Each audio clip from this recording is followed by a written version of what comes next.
Roberto Carlos nunca foi de perder a paciência facilmente. Mas naquela manhã abafada de terça-feira, algo nele explodiu. Ao entrar no centro de treinamento do projeto social de futebol que ele coordenava em uma periferia do Rio de Janeiro, ele se deparou com uma cena que o deixou furioso. Vestiários imundos, lixo no chão, o campo cheio de folhas e um cheiro de esgoto vindo do banheiro externo. Para um homem disciplinado como ele, aquilo era inaceitável. Isso é falta de respeito, gritou ele, chutando uma garrafa plástica no gramado. Aqui não é lugar para relaxado. Sem pensar duas vezes, chamou o encarregado de limpeza, seu Nivaldo, um senhor calado, de mãos calejadas e olhar sempre cansado. Nivaldo trabalhava ali há anos, sempre no mesmo ritmo silencioso. Mas, naquele dia, Roberto não teve paciência para entender contexto. Disse que, se até o fim da semana aquilo não mudasse, ele mesmo pediria a demissão do funcionário. Nivaldo não respondeu. Baixou a cabeça, murmurou um sim, senhor quase sem som, e voltou ao trabalho, enquanto Roberto Carlos resmungava alto, visivelmente transtornado. Mas naquela noite, algo não deixava Roberto dormir. Havia algo estranho naquela cena. Não era só raiva. Era como se ele tivesse passado um limite. Lembrou do olhar abatido de Nivaldo. Não de alguém irresponsável, mas de quem carrega algo pesado. Um silêncio que gritava. Nos dias seguintes, Roberto começou a reparar melhor. Chegava cedo, e Nivaldo já estava ali. Saía tarde, e Nivaldo ainda limpava os bancos, o chão, lavava uniformes. Nunca reclamava. Nunca pedia nada. Sempre sozinho. Num fim de tarde, após um treino com os meninos da base, Roberto ficou no estacionamento e viu quando Nivaldo saiu. Ele andava devagar, com uma mochila velha nas costas, e não pegava ônibus. Caminhava por uma estrada de terra. Subia por um morro cheio de casas apertadas. Algo dentro de Roberto o impulsionou. Entrou no carro e o seguiu, devagar, sem ser notado. A caminhada durou quase 40 minutos. Nivaldo entrou em uma viela estreita, com crianças brincando de bola descalças. Passou por uma casa com as janelas quebradas, um cachorro magro deitado na calçada. E então entrou num portão de metal enferrujado, que dava para uma casa de tijolos mal rebocados. Parou na porta, tirou a mochila, e 3 crianças saíram correndo. Uma menina pequena gritou vô, pulando no colo dele. Lá de dentro, uma senhora de cadeira de rodas o aguardava com um sorriso cansado. Roberto ficou ali, parado, sem acreditar. Aquilo não era uma casa. Era um milagre de sobrevivência. Ele viu quando Nivaldo tirou da mochila alguns pacotes, claramente comida trazida do projeto. As crianças abriram com alegria como se fossem presentes. A senhora, provavelmente sua esposa ou irmã, enxugava as lágrimas. Ali estava a verdade. Nivaldo sustentava toda uma família, em silêncio. Um avô, talvez um pai viúvo, cuidando de 3 netos e de uma mulher com mobilidade reduzida. No carro, Roberto ficou imóvel. O calor era sufocante, mas o que apertava era o peito. Ele havia ameaçado demitir um herói. No dia seguinte, em vez de repreensão, Nivaldo recebeu um convite. Roberto chamou para almoçar na sala de reuniões, algo que nunca havia acontecido. Nivaldo relutou, pensou que fosse algum tipo de punição disfarçada. Mas, quando entrou, encontrou uma mesa posta, e Roberto de pé, com os olhos marejados. Me perdoa, seu Nivaldo. Eu fui cego, disse, estendendo a mão. Quero ouvir sua história. Nivaldo contou com simplicidade. Sua filha havia falecido em um acidente. Desde então, ele cuidava sozinho dos netos. A esposa teve um AVC e perdeu os movimentos. Trabalhar no projeto era tudo que tinha. Nunca pediu aumento. Nunca contou sua dor. Roberto, ao ouvir, lembrou da própria infância difícil. Da mãe que lavava roupa, do pai pedreiro. Lembrou-se que também um dia teve fome, e que só chegou onde chegou porque alguém acreditou. E ali, naquela sala simples, uma nova história começou. A partir daquele almoço silencioso e comovente, algo dentro de Roberto Carlos mudou. Não era apenas empatia, era inquietação. Era como se uma parte dele, até então adormecida sob o peso da fama, tivesse sido despertada à força. Nos dias que se seguiram, ele passou a observar o centro de treinamento com outros olhos. Aqueles jovens atletas não eram apenas promessas do futebol. Eram filhos de diaristas, motoristas de aplicativo, camelôs, ajudantes de pedreiro. Cada um com um peso invisível nas costas. E por trás de tudo, homens como Nivaldo seguravam o mundo com as próprias mãos, e ninguém via. Certa manhã, Roberto chamou o coordenador administrativo do projeto. Disse que queria saber mais sobre os funcionários, sobre suas condições, salários, turnos. O coordenador ficou surpreso. Aquilo nunca havia sido solicitado antes. Por quê, professor? Está pensando em mudar a equipe? Perguntou. Não, respondeu Roberto. Estou pensando em mudar a minha forma de enxergar a equipe. Com a lista em mãos, passou a notar que havia mais Nivaldos por ali do que imaginava. Tinha a dona Elza, cozinheira de 63 anos, que cuidava de um neto com autismo sozinha. Tinha o segurança Zeca, que fazia bico à noite como motorista para complementar a renda. E o jardineiro Murilo, que dormia 2 vezes por semana dentro do próprio vestiário porque não conseguia voltar para casa no fim do expediente. Cada descoberta era como um tapa no rosto. Roberto percebeu que havia criado, sem querer, uma bolha de exigência baseada em sua própria trajetória de superação, esquecendo que nem todos tinham as mesmas oportunidades, os mesmos privilégios, nem sequer a mesma rede de apoio. Mas o que mais o marcou foi uma conversa inesperada com um dos jovens jogadores, chamado Diego.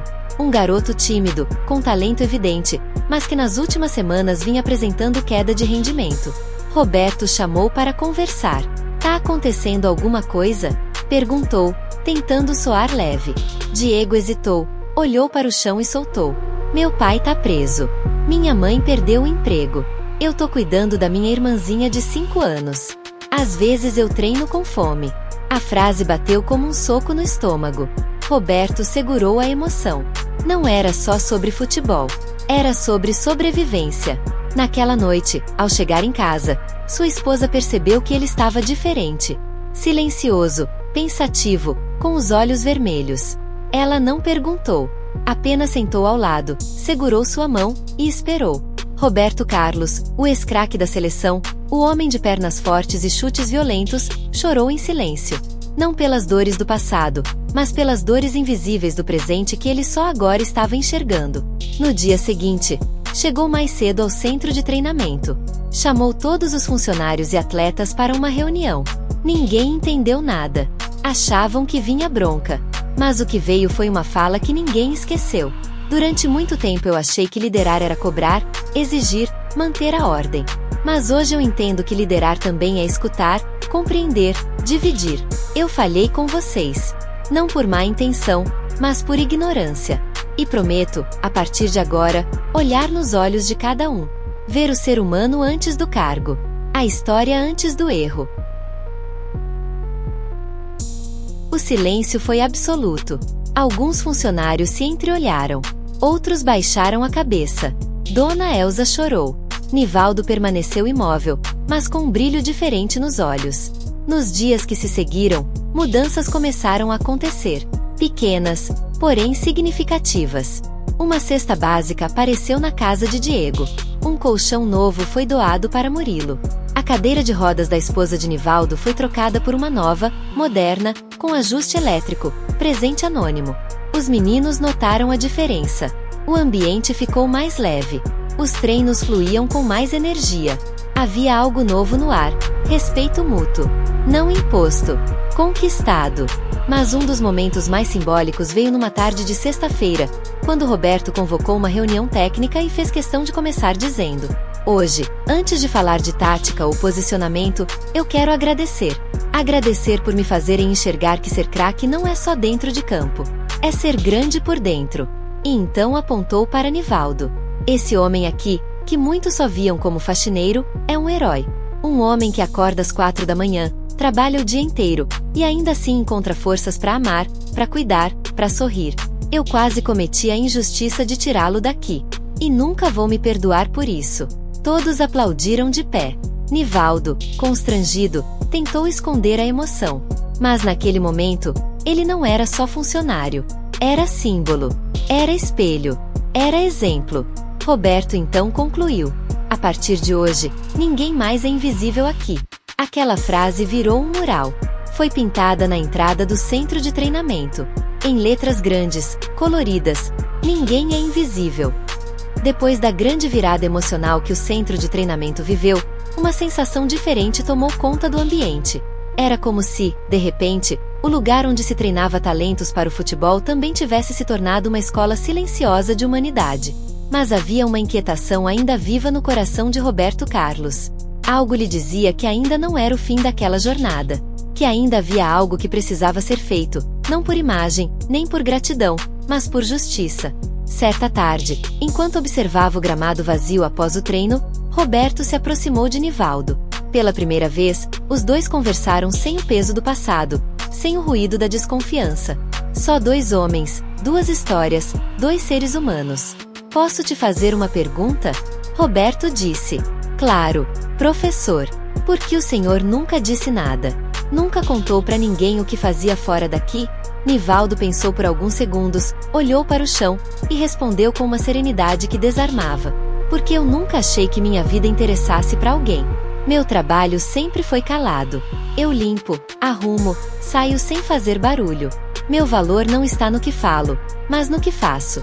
Aquilo ficou ecoando na cabeça de Roberto. Nos dias seguintes, ele teve uma ideia. Uma ideia ousada, até arriscada, mas carregada de propósito. Propôs à direção do clube a realização de um evento interno. Mas não seria sobre táticas, nem sobre conquistas esportivas. Seria um evento para homenagear os invisíveis. Quero que todos os funcionários sejam reconhecidos, publicamente, com direito a palmas, palavras e um olhar que diga: eu te vejo. Disse Roberto com firmeza. No início, a proposta causou estranhamento, mas aos poucos, todos começaram a entender. E o que era para ser algo simbólico, se transformou em um dos momentos mais emocionantes da história do clube. No dia do evento, a quadra poliesportiva estava lotada. Jogadores, técnicos, funcionários, familiares. Um telão foi montado. Um vídeo começou a rodar, mostrando imagens do dia a dia dos funcionários. Dona Elza cozinhando com carinho, Murilo cuidando do jardim debaixo de chuva, Zeca sorrindo mesmo durante as madrugadas frias, Nivaldo limpando vestiários antes que alguém acordasse. Muitos se emocionaram. Roberto subiu ao palco. Pegou o microfone. Olhou para aquela plateia de rostos atentos. E disse: quando eu cheguei aqui, achava que minha missão era formar atletas. Hoje entendo que minha missão vai muito além. É formar homens. Homens que respeitam, que olham pro lado, que estendem a mão. Porque o talento leva você ao topo, mas é o caráter que te mantém lá. Fez uma pausa, respirou fundo e continuou. Eu cometi erros. Julguei, desconfiei, ignorei. Mas a vida me deu a chance de reparar. E eu agradeço por isso. Porque o que eu aprendi com vocês, especialmente com o senhor, Nivaldo, vale mais que qualquer taça da Champions. Aplausos tomaram o ginásio. Mas o momento mais marcante ainda estava por vir. Roberto pediu que Nivaldo subisse ao palco. Com humildade, o homem subiu, visivelmente constrangido. Roberto então abriu uma pequena caixa e entregou a ele uma camisa oficial do clube. Mas não era uma qualquer. Nas costas, o nome escrito em letras douradas: Herói. E o número 1000, uma referência às mais de 1000 madrugadas que ele já havia trabalhado no centro sem faltar um único dia. O ginásio inteiro se levantou. Muitos choraram. Outros gritaram o nome de Nivaldo como se fosse um artilheiro. Roberto então encerrou com palavras que até hoje são repetidas no clube. Nivaldo não é só um funcionário. Ele é um exemplo. Ele é um lembrete diário de que todos nós temos valor. De que o respeito não se mede pelo salário. E que a dignidade de um homem não depende do uniforme que ele veste. Nos dias que seguiram, algo mudou definitivamente. A cultura do centro. A forma como os meninos tratavam os funcionários. Como os funcionários se viam entre si. Nas paredes, começaram a surgir frases escritas à mão, com letras tortas mas cheias de sentido. O jardineiro também faz gols. A cozinheira também treina campeões. O faxineiro também é parte da vitória. Roberto sabia que não podia mudar o mundo. Mas ali, naquele espaço, ele havia começado uma revolução silenciosa, e talvez mais importante do que qualquer título. Em uma entrevista concedida tempos depois, perguntaram a ele: o que mudou em você depois de tudo isso? Ele sorriu, pensativo, e respondeu: eu aprendi que ninguém é melhor que ninguém. Que não importa se você é um astro do futebol ou um ajudante de limpeza, todos nós somos feitos do mesmo barro, da mesma lágrima, da mesma esperança. O mundo será melhor no dia em que aplaudirmos com a mesma força um gol e um gesto de generosidade.